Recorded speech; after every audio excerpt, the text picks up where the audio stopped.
Shalom and welcome to Jerusalem Studio. The U.S. administration, headed by President Donald Trump and represented by the ambassador to Ankara Tom Barrack, is evidently implementing a policy to coordinate a new deal for a post-Assad Syria with the Turkish government. Having helped Turkish protege Ahmad a-Shara take over Damascus and allying him with both Washington and Ankara, the Turks have now backed him up in his campaign to subdue the Kurdish-led Syrian Democratic Forces in the northeastern third of the country. The upshot being that now, with American acquiescence, a-Shara will dominate Syria and threaten its minorities, while President Erdogan will dominate a-Shara and potentially threaten Israel. Is this interpretation of events looming on the horizon and a fair assessment, according to our panel of distinguished guests, or could we arrive at an alternative conclusion?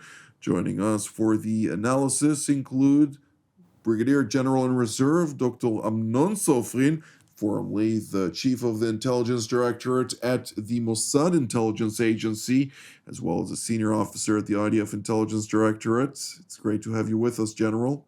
Pleasure being here.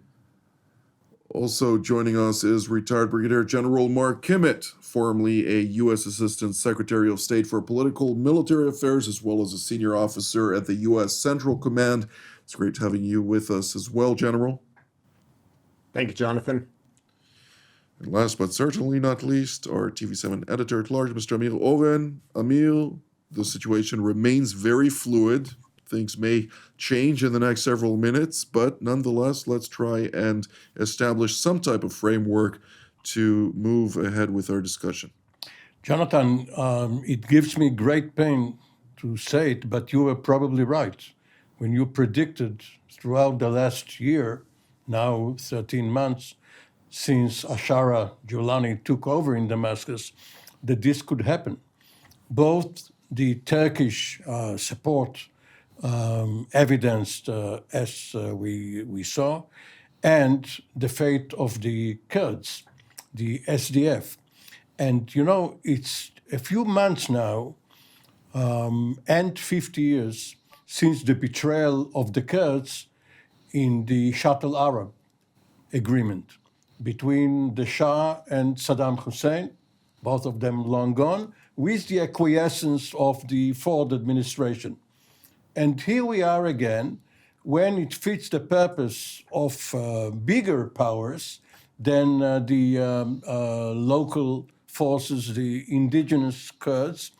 They are being thrown aside regardless of their help to the West, to the US, during the fight with ISIS. And now the ISIS prisoners in Syria, having been guarded by the SDF up to now, with the SDF gone there, could rejoin the fight, and we will have ISIS as a force again. Very, very ominous on both accounts of Syria or Damascus against the Kurds, against the Druze, and the Turks being so dominant in Syria. Among others, the Islamic State prisoners at this point no longer, but nonetheless, near the village of Al-Adnan, there were reports from credible sources on the ground that at least 1,500 of those fighters are already unaccounted for at the time of our recording. So there is a lot of mayhem. Those terrorists are obviously exploiting the ongoing fighting, and time will tell how this is going to impact not only the situation in Syria, but also in adjacent Iraq at this point, where obviously those camps are located. With that being said, General Kimmett, I'd like to refer initially to you. No permanent friends, no permanent enemies, namely only permanent interests, so it seems. What are you to what do you take out of this whole complexity at this point in time? Well, first, Amir was a little bit too modern in his discussion of Kurdish betrayal. This goes all the way back to 1923 with the Treaty of Severus, 1921, where the agreement was made for an independent Kurdistan, only to be betrayed 3 years later at the Treaty of Lausanne. So it seems betraying the Kurds is woven into the international fabric of diplomacy. Now, having said that, I think we need to remember the military adage about the first report is usually wrong. It would surprise me if there has been mass release of the ISIS prisoners as the SDF simply walked off the job. This reminds me of that scene, which can't be repeated literally, from Blazing Saddles, when the sheriff came in, put a gun to his head and said, "Don't come any closer or I'll shoot the sheriff." The very fact that releasing ISIS, the first victims of ISIS retribution would be against the very SDF and the population in the region. So I want to wait to see the more accurate reports after the inflammatory statements that we see in the media. Now, having said that, Jonathan, you and I have talked about our view of Jelani now for the last year. However, there is some logic and there is some rationale to the behavior of Damascus. The fact remains, 2 days ago, Mazloum al-Abdi signed a document that said that northern Syria would relinquish self-autonomy, self-governance, and self-protection to the government of Syria. And unfortunately, when he took that agreement back to his people, they rejected it, and that gave that gave a-Shara the opportunity to say, look, this is the second agreement that you've rejected. The first agreement you had signed on was much, much more compassionate towards your aspirations. The one you signed 2 days ago was a little bit tougher, but nonetheless, that's your cost of violating the first agreement. And now that you've violated this second agreement, we have no other recourse than to turn to force to not only show you the cost of abrogating your agreements, but to finally put this issue to rest. The northeast Syria will be administered by Damascus. The land will belong to an integrated Syria, and your military forces, if we even allow them to integrate into the Syrian defense establishment now, will be carefully vetted, and a good number of them will not pass the vetting because of what they've done over the past 2 days. At this point, I'm asking myself whether anyone in the Damascus military or defense ministry undergoing vetting would pass the test on Western standards, but that's a different story to be had in the future, maybe. When we're speaking here about, of course, the chain of events, you're speaking about the March 10th agreement that is more of a framework arrangement that was not necessarily hammered out. There were multiple negotiations that followed, and much of the details were still in contention in recent days, obviously, amid rising tensions between SDF and the Damascus regime, particularly also with the attacks on Kurdish neighborhoods in Aleppo, have brought about ultimately this capitulation agreement. I cannot call it anything else, that was reached yesterday. It was not signed. There was a meeting between Mazloum Abdi and the Syrian president Ahmad, a-Shara. It lasted roughly 5 hours from the people I've spoken to, at the end of which there was no agreement. So General Abdi left. Again, I think it's probably good if they published the document that was signed by Abdi when he returned to his headquarters. There's no indication in the open press right now that would suggest the document wasn't signed. Again, first reports are usually wrong. We will find this out. We will find out, and the fog of war, as clashes are raging on as we speak, is quite thick. Nonetheless, General Sofrin, looking from Israel at the situation in northeastern Syria, it is concerning, to say it mildly, not only by the fact that clashes are taking place there and massacres are likely taking place also, as usually this type of offensives are accompanied, particularly with a regime such as Damascus. But we also hear people like al-Baku, the governor of Sweda Governorate, under, of course, the Damascus regime, currently controlling merely 34 villages occupied by the Damascus regime that were taken over during the massacre last year on July 15th to the 17th. He came out following the offensive of the Damascus regime and said to the people of Sweda, now is your time. You better fall in line or else. Now, he did not say or else what, but the insinuation is quite clear, isn't it? I think the situation is very clear. I think that Mr. a-Shara has his agenda, what we call the broader agenda, to get over all the minorities in Syria. He began with the Alawites along the coastal road or the coastal area in Tartus al-Latakia, first of all. Then he attacked the Druze in southern Syria and took over the whole area and controlling the whole area and dominating this area. And now he's completing the area with the attack on the Kurds in northeast Syria. Now, this is what we call an agenda that his aim in the end is to bring him to full control of the country. Other minorities should understand that whether you apply to what I say or you're going to be butchered, I can't find a better word to describe what is happening in Syria. But this is totally that's what they're doing all over the area, with the Alawites, with the Druze, and now with the Kurds. And that means that you will understand in the end that there's only one ruler in Syria, and this is Mr. Ahmad al-Shara. And of course, the Turkish government is supporting Ahmad al-Shara in his attacks on the Druze, on the Kurds in northeast Syria, because they have interest. They want to defer them from the Kurds, in the southern area of Turkey, and not to raise some violence against the regime in southern Turkey,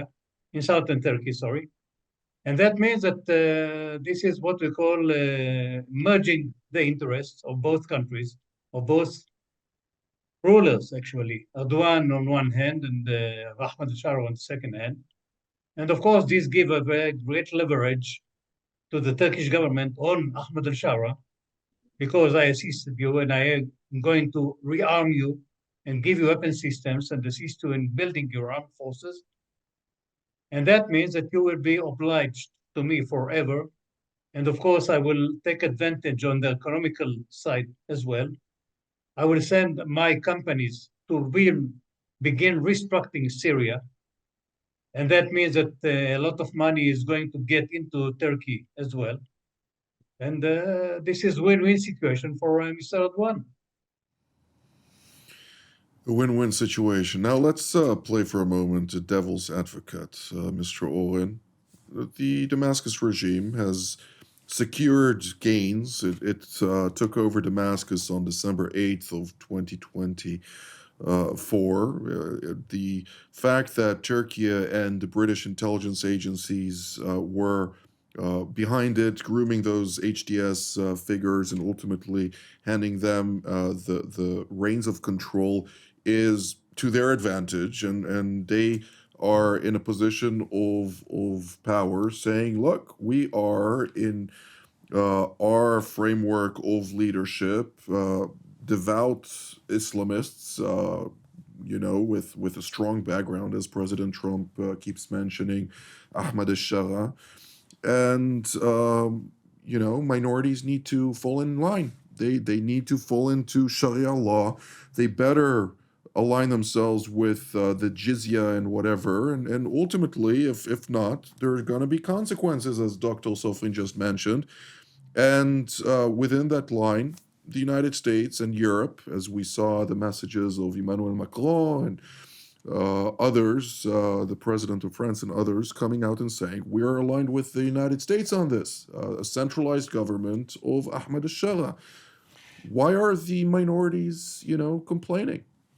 Philosophically, it may sound just like Hamilton versus Jefferson. Right. A strong central government, a central bank, and versus states' rights and all of that, and Main Street versus Wall Street, and of course, this is the Middle East. Here you massacre. Here, if you don't defend yourself and your community, they are going to kill you and your children till time immemorial. Now, only a year and a few months ago, HTS and the SDF were on the same side against Assad. And now it's a civil war, in effect, and the minorities are right because they cannot trust the central government to protect them. The central government is their enemy, not their protector. Let me share a vignette with you. A couple of years ago, there was a podcast, a conversation between a US military officer and a former diplomat, an American diplomat who was the deputy to Jim Jeffrey, the representative. Bill Roebuck. That's right. And the military officer happened to be, at that time, a brigadier general, just like our two distinguished panelists. Now he's a major general. He will certainly get his third star soon. Jasper Jeffers, who is going to be the commander of the International Stability Force in Gaza. And General Jeffers spoke about his fantastic working relationship with General Mazloum, whom we just heard about, and the brotherhood between the US forces and the Kurds. And of course, the political echelon dictates policy to the military. But how can one accept at face value American promises and commitments when the time comes, they do whatever their interests tell them to do at that moment? With that being said, Mr. Owen, I will point out that it was a two-way street. This was an American interest to defeat the Islamic State. It brought about a very important multilateral coalition. Operation Inherent Resolve was launched to the defeat of the Islamic State, and there were minorities and also Bedouin tribes who were under direct threat.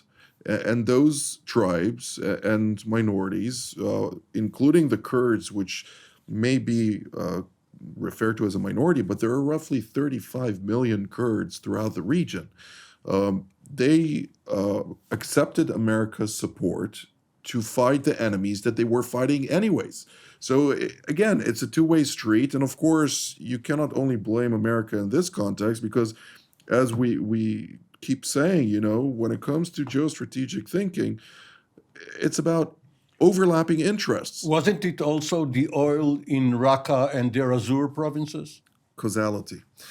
General Kimmett? No, more than causality. Well, sure, more than causality. I accept that correction. Go ahead. President Trump was prepared to pull completely out of Syria when he took over, and the fact remains the only way he was persuaded to stay in was to protect the oil. That wasn't causality, that was the direct cause. Right. Well, and cause I think and effect, right, causality. And just as a matter of, look, you talk about the British, you talk about HTS, the fact remains is what's happening on the ground right now is consistent with US policy, and we have not deviated from it. The only deviation has been by our military brothers who have convinced the SDF that we're there with you to the bitter end. We all are old soldiers. We know what it's like when you're fighting with allies. My closest friend when I was in Bosnia was Colonel Valery Shnipov, the Russian paratroop commander. But the very fact that the United States is sitting idly by right now as we're seeing what's happening on the ground, I think the administration would say this is not an abandonment. This is just an opportunity for the SDF to agree to the U.S. policy that politically we have never deviated from. With that being said, of course, there are challenges vis-a-vis the minorities and the cynicism and obviously playing the devil's advocate in my remarks to Mr. Olin. Those minorities are under direct threat. And that is something that obviously should alarm us as Western civilization at large, and obviously the United States in particular, looking at this from the sidelines, saying this is not something we stand for within the boundaries of areas where the United States happens to have a lot of leverage. As you said, no permanent friends, no permanent enemies, only permanent interests. Well, General Sofri, naturally in southern Syria, the situation happens to be different. Israel does have very clear red lines with regard to the demilitarization of anything south of Damascus.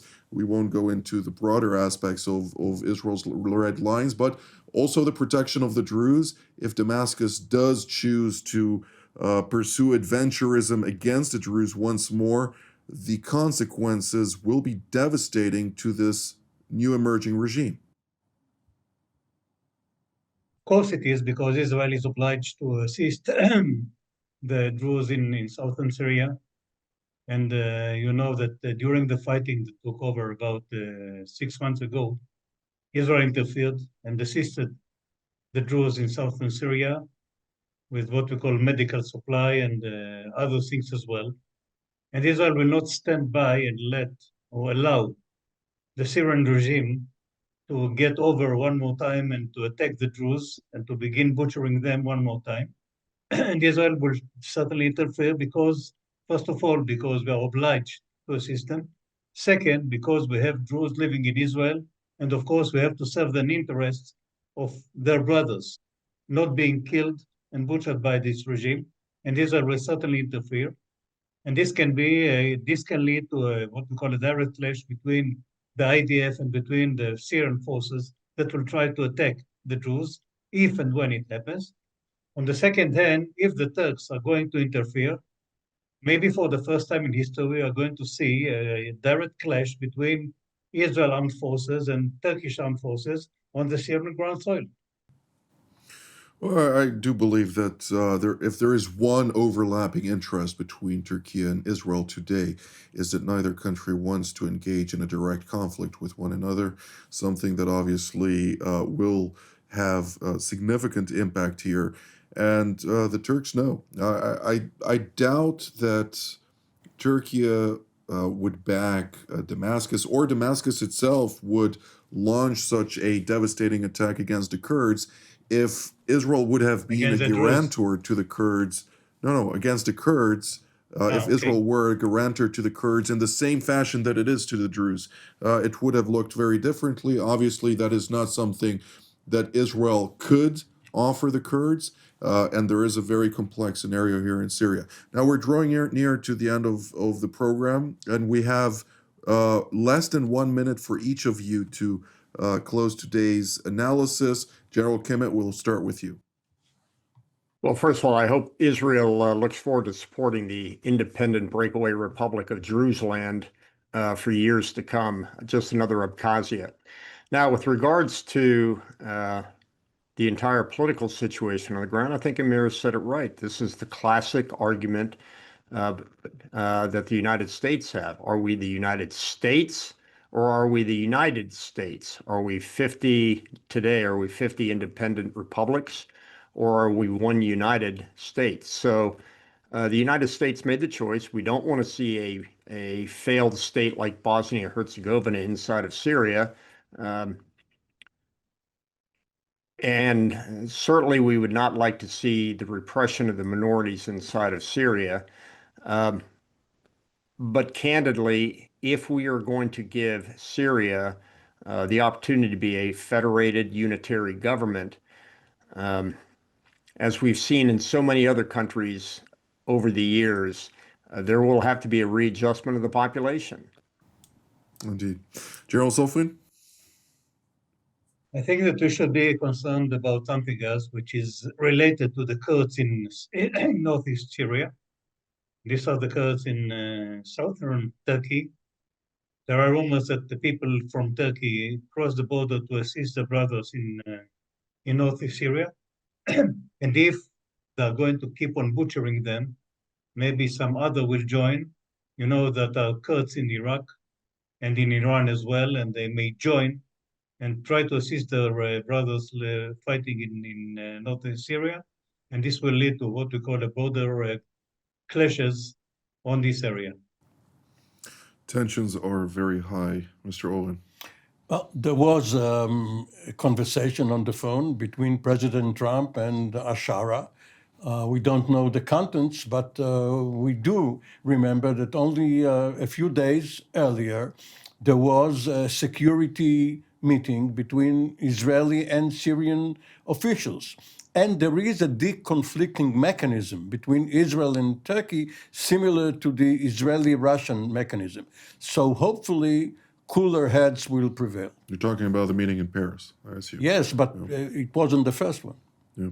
Well, this is all the time that we have for today. I'd like to immediately thank General Mark Kimmitt and General Amnon Sofrin and Mr. Amir Oren. Thank you very much. The situation in Syria obviously is very fluid, and we are going to continue to monitor it very closely. But until our next edition, from here in Jerusalem, Shalom.